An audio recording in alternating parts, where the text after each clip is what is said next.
Tuhan, senang sekali hari ini kita mau belajar firman Tuhan kembali. Buka Alkitab saudara dalam kitab Yosua pasal yang ke-14.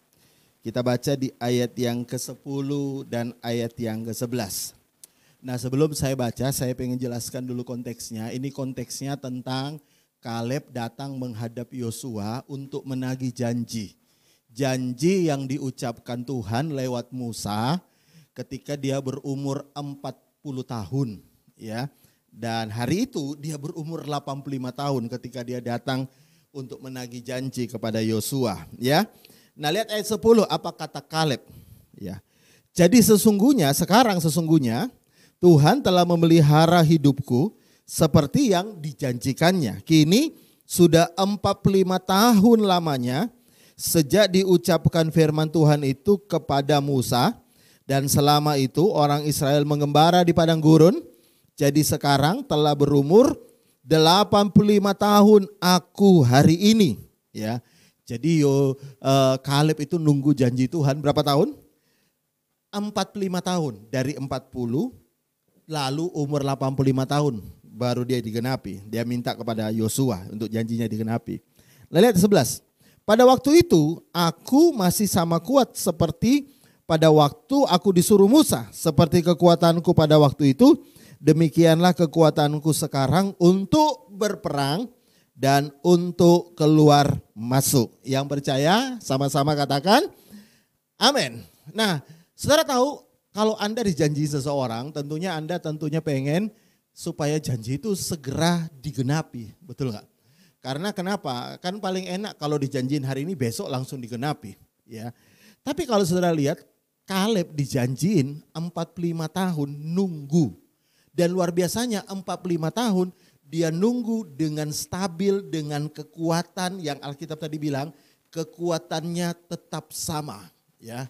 Kalau saudara mau jujur, kadang kita ini berdoa menantikan janji Tuhan, kadang kita begitu semangat, percaya, kita nyanyi ku percaya janjimu ya ajaib. Wah, kita nyanyi luar biasa tentang janji Tuhan. Kadang kita begitu berpengharapan, begitu percaya akan janji Tuhan pasti digenapi. Tapi setelah lama kita nunggu, kadang-kadang kita mulai malas, kita mulai bosan dan kita mulai menyerah dengan keadaan. Lalu kita boleh berkata, ya mana janji Tuhan, aku udah lama nunggu, aku udah lama berdoa, aku udah lama berharap. Tapi sampai hari ini kok Tuhan belum memberikan apa yang dia janjikan. Nah, kadang-kadang kita sambil nunggu itu kita up and down. Iya kan? Dalam lagu sekolah minggu up and down and shake gitu kan. Kita sambil menunggu, kita kadang kuat, kadang lemah, ya. Kadang semangat, kadang loyo, ya. Tapi luar biasanya Kaleb, Alkitab berkata, dia nunggu 45 tahun, dia bilang kekuatannya tetap sama. Haleluya. Memang yang dimaksud Kaleb ini adalah kekuatan fisik. Tapi saya percaya Tuhan pengen hari ini, ya, kita punya kekuatan rohani yang tetap sama dulu dan sampai hari ini tetap kuat di dalam Tuhan. Tetap semangat menantikan janji Tuhan. Nah, saya mau bahas hari ini adalah apa sih rahasia Kaleb? Kenapa dia begitu kuat menunggu setiap janji Tuhan tanpa ada sedikit pun dia merasa lemah, tanpa ada sedikit pun dia merasa lemas nunggu janji Tuhan kok lama atau apa. Kenapa dia begitu kuat? Ternyata ketika dia menunggu ini yang dia lakukan. Dan saya berdoa hari ini, kalau Anda di rumah yang sedang nunggu janji Tuhan, mungkin Anda berkata, Pak saya lagi nunggu janji Tuhan supaya anak saya diubahkan Tuhan. Pak saya lagi nunggu Pak untuk janji Tuhan supaya pekerjaan saya diberkati, dipulihkan. Ada yang mungkin berdoa, Tuhan saya lagi hari ini Pak nunggu supaya suami saya diubahkan Tuhan. Ada yang mungkin berdoa, Pak saya lagi nunggu supaya istri saya diubahkan Tuhan. Saya lagi nunggu janji Tuhan. Saya udah lemes Pak. Tapi hari ini dengarkan. Ada rahasia kekuatan Kaleb di dalam menantikan janji Tuhan. Yang pertama kalau saudara baca kembali ayat 10. Kaleb berkata begini. Jadi sekarang sesungguhnya Tuhan telah memelihara hidupku seperti yang apa? Dijanjikannya. Jadi dengarkan ya. Kaleb ini menunggu janji Tuhan tentang tanah perjanjian yang akan diberikan kepadanya. Tapi sambil menunggu, Alkitab berkata, setiap hari dia tahu dirinya dipelihara Tuhan. Dan itu dia ngakui sebagai janji Tuhan dalam hidupnya. Makanya dia berkata begini di ayat yang ke-10 tadi, Tuhan pelihara hidupku seperti yang dijanjikannya. Jadi dia bukan hanya percaya janji Tuhan yang akan datang dalam hidupnya, tapi dia juga percaya menjalani hidup ini sambil menantikan janji Tuhan yang akan digenapi dalam hidupnya. Dia sudah merasa setiap hari adalah penggenapan janji Tuhan lewat pemeliharaan Tuhan di dalam hidupnya. Nah, saya mau beritahu, banyak orang mengeluh tentang janji Tuhan belum digenapi, doa saya belum dijawab Tuhan. Kenapa saudara? Karena yang pertama begini, Anda nggak sadar bahwa hari ini kalau Anda masih bisa ada, masih bisa hidup, masih dipelihara Tuhan, itu juga merupakan janji Tuhan. Jadi janji Tuhan itu bukan hanya pemulihan, janji Tuhan bukan hanya berkat, janji Tuhan bukan hanya perubahan hidup, janji Tuhan bukan hanya sesuatu yang besar yang akan terjadi dalam hidupmu. Tapi saya mau beritahu, hari ini kita bisa melewati pandemi pun terpelihara, masih bisa makan, masih bisa hidup, bahkan masih bisa menikmati banyak hal yang baik yang lainnya. Itu juga merupakan janji Tuhan yang kita alami. Makanya begini saudara ya, kenapa orang tidak kuat? Karena dia cuma melihat janji Tuhan yang akan datang. Dan dia lupa bahwa hari ini sebenarnya tiap hari Tuhan menggenapi janjinya dalam hidupnya. Makanya begini, banyak orang mengeluh, Tuhan kenapa engkau belum jawab doaku? Banyak orang kecewa, Tuhan engkau tidak berikan apa yang aku minta. Banyak orang mungkin down, frustasi, bahkan putus pengharapan karena dia berharap Tuhan memberikan apa yang dia minta. Tapi dia lupa bahwa hari ini sebenarnya adalah hari yang luar biasa yang dia bisa nikmati juga adalah karena janji Tuhan. Bukankah Tuhan berjanji bahwa Tuhan mencukupi, menyediakan apa yang kau butuhkan? Bukankah Tuhan berjanji bahwa dia akan menyediakan apa yang kau butuhkan? Bukankah Tuhan berjanji bahwa dia akan pelihara hidup kita? Kalau burung di udara dia pelihara, Tuhan juga akan pelihara hidup kita. Jangan hanya melihat hal besar yang kau harapkan, yang kau doakan, yang belum terjadi dalam hidupmu. Tapi hari ini mari tiap hari lihat dan syukuri bahwa ada begitu banyak janji Tuhan yang besar yang Tuhan sudah berikan dalam hidup setiap kita. Makanya begini, Kaleb itu menantikan janji Tuhan sambil dia menikmati janji Tuhan. Ya, saya ulangi kalimat ini. Kaleb itu menantikan janji Tuhan sambil dia menikmati janji Tuhan yang hari ini sudah Tuhan berikan. Ya, mungkin Anda berkata, Pak, usaha saya belum maju Pak, saya pengen usaha saya berkembang, usaha saya lancar jaya, makmur jaya, sukses jaya. Hari ini Pak cuma begini Pak. Nah saya mau beritahu, sambil engkau menunggu pekerjaanmu diberkati luar biasa oleh Tuhan, hari ini nikmati aja dulu apa yang Tuhan sudah berikan dalam hidupmu. Bisa bilang amin. Engkau berkata, Pak saya nunggu Pak, janji Tuhan mau berikan saya rumah Pak. Nah mungkin hari ini engkau masih ngontrak sambil engkau nunggu Tuhan memberikan rumah jadi milikmu. Hari ini nikmati aja dulu rumah kontrakan. Katakan amin. Sambil engkau nunggu nikmati semua apa yang baik hari ini. Dan itu sebenarnya kunci kekuatan Kaleb untuk menantikan janji Tuhan. Dia nggak pernah frustasi, dia nggak pernah kecewa, dia nggak akan pernah marah dengan apa yang Tuhan janjikan belum dia dapat. Karena setiap hari adalah janji Tuhan digenapi dalam hidupnya. Saya berdoa hari ini setiap kita mulai terbuka mata kita. Bahwa hari ini kita ada pun itu semua karena janji Tuhan. Yang percaya katakan amin. Yang kedua saya mau beritahu saudara, apa rahasia kunci kekuatan Kaleb? Kalau saudara baca Alkitab sebenarnya janji Tuhan itu kan diberikan ketika Kaleb mengintai. Ya, nah, waktu itu ada 12 pengintai yang dikirim oleh Musa, 10 bawa kabar busuk dan 2 orang bawa kabar yang luar biasa, yaitu Kaleb dan Yosua. Ya.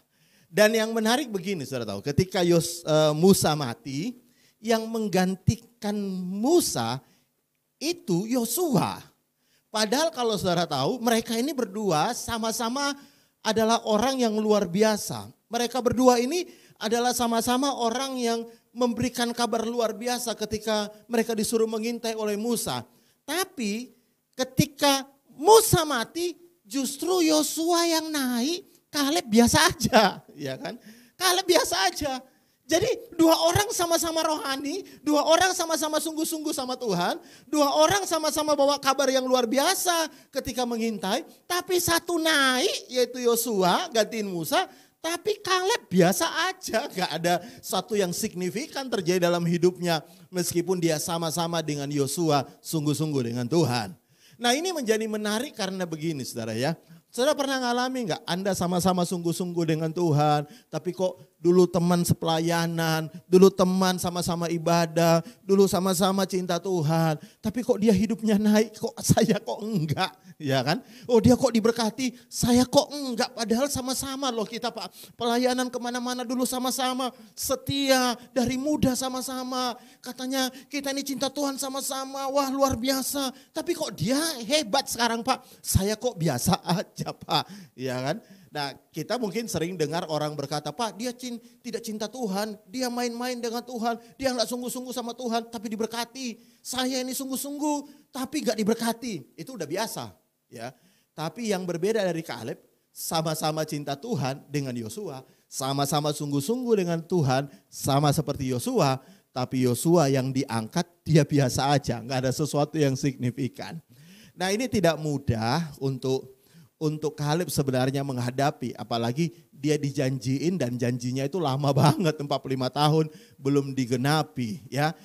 Dan selama 45 tahun itu dia nunggu-nunggu, apalagi dia lihat sahabatnya Yosua naik lalu dia biasa aja. Pastinya ada sesuatu yang mengganjal. Tapi kalau saudara baca Alkitab, sama sekali tidak ada satupun catatan dalam Alkitab bahwa Kaleb itu marah, iri hati kepada Yosua yang diangkat menggantikan Musa. Ataupun ditulis dalam Alkitab Kaleb itu ngambek karena dia sama-sama cinta Tuhan. Tapi kok Yosua yang naik dia biasa aja. Gak pernah ditulis dalam Alkitab. Dan saya mau beritahu ini sebenarnya rahasia kedua kekuatan Kaleb. Apa itu? Yaitu Kaleb tidak gampang iri lihat berkatnya orang lain. Ya, Kaleb tidak gampang iri, tidak gampang sakit hati lihat orang lain diberkati. Saudara tahu yang seringkali mengiritasi hati kita sehingga hati kita teriritasi secara sadar maupun tidak sadar, yaitu ketika hati kita mulai ngomong begini, aku loh cinta Tuhan, kok hidupnya naik enak, aku kok kayak gini aja. Ya, aku loh ini sama-sama loh, dia cinta Tuhan, aku ya cinta Tuhan. Dia melayani, aku ya melayani. Dia sungguh-sungguh, aku ya sungguh-sungguh. Tapi kok dia kok cepet ya naik ya, doanya cepet dijawab Tuhan ya. Aku sungguh-sungguh kok lama ya. Dia kok diberkati pekerjaannya ya. Aku kok biasa aja Pak ya, padahal sama-sama cinta Tuhan. Nah saya mau beritahu kepada saudara, dengarkan baik. Rahasia kekuatan Kaleb adalah begini, dia nggak pernah iri lihat orang lain diberkati. Ya. Khususnya masa-masa pandemi ini, ya pandemi masih ada. Ya. Banyak orang berkata, Pak dulu Pak, aduh kita sama-sama melayani Tuhan. Hari ini Pak, masa pandemi saya terpuruk, dia tetap jalan Pak. Ya kan? Saya terpuruk di pandemi, dia kok tetap hebat malah naik Pak. Gimana itu Pak ya? Nah saya mau beritahu, ya, jangan pernah teriritasi hatimu melihat orang lain diberkati Tuhan. Ya, karena saya percaya begini, bahwa setiap orang itu punya porsi berkat tersendiri oleh Tuhan yang Tuhan sudah siapkan untuk kita. Saya bisa dengar kata amin yang di rumah. Jangan marah lihat orang lain diberkati. Jangan marah lihat orang naik hidupnya lebih enak dari hidupmu. Kenapa? Karena yang pertama begini, ya, dengar baik, ya. Memang kadang-kadang kita cuma lihat di luarnya, Anda nggak tahu yang di dalamnya ya. Kadang-kadang kita iri dengan orang yang sebenarnya orang itu lebih susah dari kita, cuma kelihatannya aja di luar ya. Lalu kita iri dengan hidupnya. Nah Kaleb tidak pernah iri dengan Yosua, bahkan dia sangat respect kepada Yosua, teman sejawatnya, sama-sama pengintai, sama-sama cinta Tuhan, rekan sejawatnya mengintai. Tapi dia tetap respect. Kenapa saudara tahu? Karena dia nggak punya hati busuk untuk iri lihat orang lain diberkati. Nah hari ini banyak orang iri lihat orang lain diberkati. Tapi saya tahu yang mendengarkan khotbah ini tidak ada yang iri. Bisa amin? Amin? Maksudnya nggak ada yang ketahuan kalau iri ya. Dan saya mau beritahu besar, ini yang perlu kita cermati dan perlu kita jaga ya. Jangan sampai hal-hal ini merusak hati kita, melemahkan hidup kita. Karena banyak orang dulu semangat melayani Tuhan ketika lihat orang teman sejawatnya atau rekan pelayanannya naik sementara dia biasa aja, dia jadi lemas saudara. Ya, Dia tidak lagi mau berharap sama Tuhan, percuma. Dia juga itu, aku juga kayak gini ya, hidupku juga kayak gini aja. Dan ini yang perlu jadi perhatian kita. Makanya begini saudara jangan selalu memperhatikan berkatnya orang lain. Mulai perhatikan berkatmu sendiri. Saya bisa dengar kata amin yang di rumah. Kadang-kadang kita suka hitung-hitung berkatnya orang lain. Kadang-kadang kita suka lihat, wah orang itu, kita mulai hitung, waduh mobilnya ada berapa. Kita mulai hitung, waduh kerjaannya enak, wah kira-kira gajinya berapa ya. Kita mulai kepo, pengen tahu, hitung berkatnya orang. Ya. Saya mau beritahu, gak usah suka hitung-hitung berkatnya orang. Hitung berkatmu sendiri. Saya bisa dengar kata amin yang di rumah. Hitung berkatmu sendiri. Kalau engkau bandingkan dengan orang lain, bisa engkau sakit hati, bisa engkau iri hati. Tapi kalau engkau fokus ke Tuhan dan mulai hitung berkatmu sendiri, engkau bisa mensyukuri apa yang hari ini Tuhan berikan dalam hidupmu. Mungkin engkau berkata, Pak, pekerjaan saya tidak semaju dulu sebelum pandemi. Mungkin memang tidak semaju dulu sebelum pandemi, tapi engkau bisa lihat berkat yang lain dari hidupmu. Amin. Engkau masih sehat hari ini, engkau bisa lihat berkat yang lain. Lewat anak-anakmu berprestasi, diberkati Tuhan. Anak-anakmu luar biasa. Lewat keluargamu engkau bisa lihat hal yang luar biasa. Mungkin engkau tidak bisa melihat hal-hal yang lain seperti orang lain alami. Tapi mari buka matamu, lihat sendiri dengan mata imanmu. Dengan lihat ada begitu banyak berkat Tuhan yang Tuhan sebenarnya sudah berikan dalam hidup kita. Cuma kenapa nggak kelihatan berkat Tuhan dalam hidup kita? Karena tiap hari kita cuma sibuk hitung berkatnya orang lain, ya, hitung income-nya orang lain, hitung gajinya orang lain, hitung pendapatan orang lain. Pendapatan kita sendiri kita nggak pernah hitung. Apa yang kita terima pun kita nggak pernah anggap. Kita cuma menganggap semuanya orang lain yang lebih luar biasa dari hidup kita. Karena itu hari ini bagian yang kedua, Anda hanya bisa kuat kalau Anda bisa mensyukuri setiap berkat Tuhan dalam hidupmu. Yang percaya katakan amin. Oleh karena itu hari ini saya nggak tahu apa yang sedang engkau doakan, engkau gumulkan, tapi saya mau berikan dua hal ini aja dalam hidup kita. Yang pertama begini ya, syukuri tiap hari ini bahwa engkau tidak perlu nunggu hal-hal hebat terjadi dalam hidupmu. Ya. Engkau tidak perlu lihat gunung besar pindah dari hidupmu. Engkau tidak perlu lihat masalah besar pindah dari hidupmu.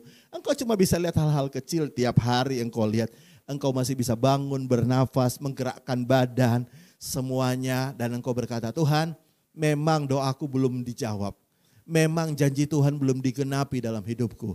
Tapi aku lihat tiap hari Tuhan itu menggenapi janjinya lewat pemeliharaannya dalam hidupku, dalam keluargaku. Dan yang kedua hari ini jangan suka iri lihat hidup orang lain. Amin. Jangan suka iri lihat hidup orang lain. Saya mau bacakan ayat yang terakhir ya. Baca sama-sama dalam Amsal pasal 14 ayat 30. Ya, setelah ini kita berdoa. Amsal 14 ayat 30 berkata begini. Hati yang tenang menyegarkan tulang. Alkitab berkata hati yang tenang apa?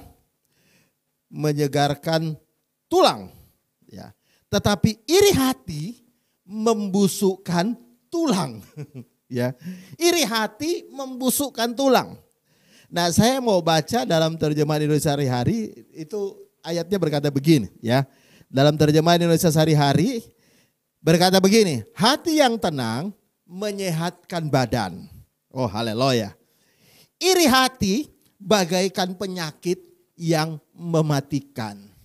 Ya, jadi Alkitab berkata iri hati itu membusukkan tulang, tapi juga dalam terjemahan yang lain dikatakan iri hati itu bagaikan penyakit yang mematikan. Karena itu buang semua iri hati. Jangan iri lihat orang, Pak dia nggak sungguh-sungguh kok diberkati. Sudah. Dia punya berkat, kita punya berkat sendiri. Tuhan itu baik, Tuhan itu penuh anugerah. Amin. Dan kalau engkau lihat, Pak teman saya Pak sama-sama pelayanan. Malah dia naik, Pak saya enggak Pak. Ya sudah, lihat berkat-berkat yang lain. Syukuri hal yang lain. Jangan habiskan hidupmu melihat berkat orang lain. Tapi hari ini biar kita mau habiskan hidup kita tiap hari. Melihat berkat-berkat Tuhan yang Tuhan sudah berikan untuk diri kita secara pribadi. Jangan marah lihat orang lain diberkati, tapi bersyukurlah untuk setiap berkat yang Tuhan sudah berikan dalam hidupmu. Amin. Mari kita mau berdoa. Tuhan Yesus, terima kasih buat hari yang baik hari ini. Kami sudah belajar firman-Mu yang sangat sederhana. Hamba berdoa dalam nama Tuhan Yesus, biar setiap kami punya roh yang tetap kuat, tetap bersemangat. Meskipun hari ini ada begitu banyak doa-doa kita yang belum dijawab Tuhan. Ada begitu banyak janji-janji Tuhan yang mungkin belum digenapi. Tapi hari ini kami mau melihat bahwa tiap hari adalah hari penggenapan janji Tuhan. Dari hal-hal sederhana yang Tuhan nyatakan dalam hidup kami, biar kami boleh melihat tiap hari Tuhan memelihara hidup kami. Bahkan kami mau bersyukur untuk apapun yang hari ini Tuhan berikan dalam hidup kami. Mungkin berkat kami lihat secara manusia tidak sebanyak orang lain. Tapi hari ini kami tidak mau menghitung berkat orang lain, tapi kami mau menghitung setiap berkat Tuhan yang Tuhan sudah berikan dalam hidup kami. Karena itu hamba berdoa dalam nama Tuhan Yesus, berkati seluruh jemaat Tuhan yang sudah mengikuti ibadah online ini. Dan hamba berdoa di dalam nama Tuhan Yesus, biarlah setiap kami boleh tetap kuat. Kalau sebelum pandemi kami punya roh yang menyala-nyala, masuk pandemi roh kami tetap menyala-nyala. Bahkan melewati pandemi pun kami tetap semangat. Karena kami tahu Engkau Tuhan yang berjanji, tidak pernah ingkar janji. Engkau menggenapi setiap janji-Mu. Dan mari jemaat yang dikasihi Tuhan, buka tanganmu, sama-sama kita siap terima berkat Tuhan. Dan kalau engkau percaya, aminkan dengan imanmu. Di dalam nama Tuhan Yesus kami percaya terjadi. Tuhan memberkati engkau dan melindungi engkau. Tuhan menyinari engkau dengan wajah-Nya dan memberikan engkau kasih karunia. Tuhan menghadapkan engkau dengan wajah-Nya dan memberikan engkau damai sejahtera. Saudaraku yang dikasihi Tuhan, terimalah berkat dari Allah Bapa dan cinta kasih sayang Tuhan kita Yesus, persekutuan dalam Roh Kudus terus menyertai kita sampai Maranatha. Dia menjemput kita di dalam awan. Dan percaya sekali lagi, sama-sama katakan amin, amin, amin, amin. Puji Tuhan. Saudara, kalau saudara diberkati lewat khotbah-khotbah dari ibadah JKUFC, share kepada teman-teman Anda yang lain supaya mereka juga bisa diberkati lewat khotbah-khotbah dari channel ini. Bahkan bagi Anda yang belum subscribe, saya himbau Anda untuk subscribe supaya Anda juga tidak miss setiap khotbah-khotbah tiap minggu, dan nyalakan loncengnya supaya Anda nggak ketinggalan. Ya, Tuhan Yesus memberkati. Sampai ketemu minggu depan. Tuhan Yesus memelihara hidup kita. Amin.